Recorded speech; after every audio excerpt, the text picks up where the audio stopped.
4, the Antichrist is guilty of blasphemy. On his head's a blasphemous name, and he was given a mouth speaking great things and blasphemies. Then he opened his mouth in blasphemy against God, to blaspheme his name, his tabernacle, and those who dwell in heaven. The Bible defines blasphemy in two ways: claiming the power to forgive sins and claiming to be God himself. This beast power would be guilty of both forms of blasphemy. Which organization could this be referring to? We will soon find out. 5. The Antichrist rules for 42 prophetic months. He was given authority to continue for 42 months. In Bible prophecy, one prophetic day equals one literal year.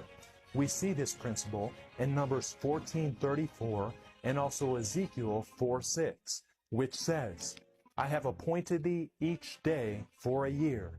So this Antichrist power would rule for 42 prophetic months, which is 1,260 days in the Hebrew calendar, which amounts to 1,260 literal years. Interestingly, this 1,260-year reign for the Antichrist is referenced 7 times in the prophetic books of Daniel and Revelation. 6. The Antichrist receives a deadly wound that is later healed. And I saw one of his heads as if it had been mortally wounded, and his deadly wound was healed. The Bible speaks of this beast power receiving a deadly wound which would later be healed. We will shortly reveal how this very thing happened to the Antichrist. 7. The Antichrist receives worship. They worship the beast, saying, who is like the beast? Who is able to make war with him? Clearly, this beast power is different from other nations, as it receives worship. The Antichrist would be some sort of religious, political power. 8. The Antichrist persecutes God's people.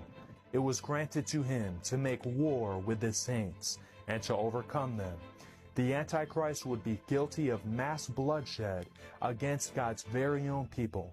In just a moment, we will pull back the curtain on this blasphemous opponent of God and his saints. 9. The Antichrist has a man as its leader, for it is the number of a man. Revelation refers to a man who represents this Antichrist power. Daniel chapter 7 describes the little horn power, which is a parallel prophecy of the Antichrist. And there, in this horn, were eyes like the eyes of a man, and a mouth speaking pompous words.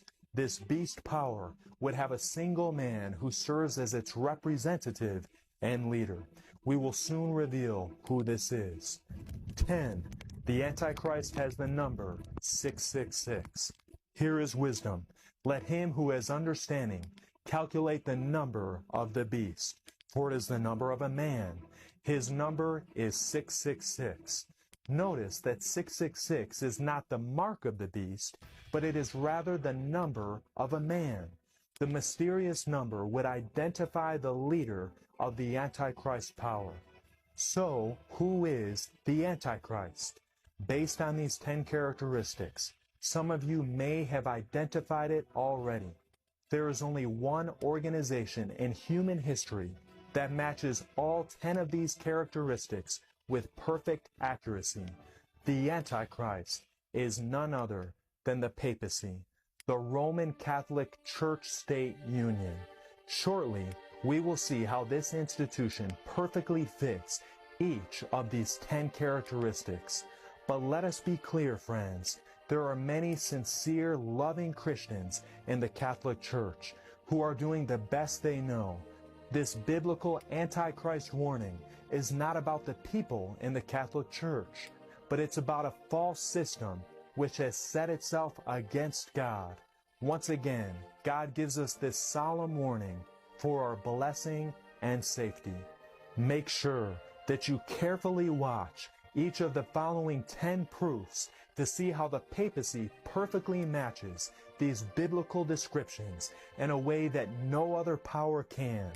But first, we must realize that this teaching of the Catholic Church-State Union being the Antichrist is nothing new. The majority of Christian churches today started out by believing and teaching this.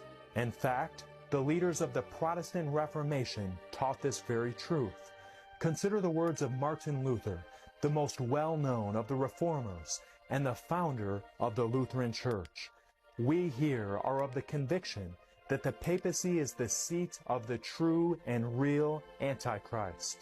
John Calvin, another prominent reformer and theologian, agreed with Luther on this issue.